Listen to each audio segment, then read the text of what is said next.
Hello. Today we will learn about the phrasal verb fade out of something. Fade out of something means to slowly stop being part of something. It can be a job, a group, or even a conversation. Imagine you are in a party, but you slowly stop talking and leave.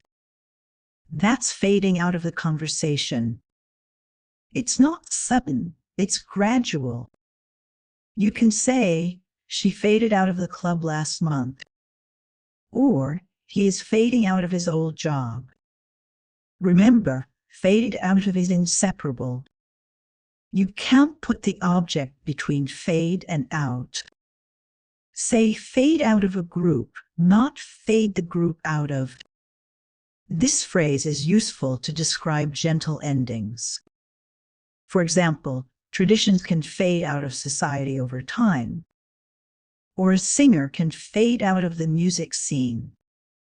It is a natural way to say someone or something disappears slowly. Try to use it when you want to talk about leaving or stopping something slowly. Now, let's practice. Can you make a sentence using fade out of your favorite hobby? Great. Keep practicing and you will remember this phrase easily. Thanks for watching. See you next time.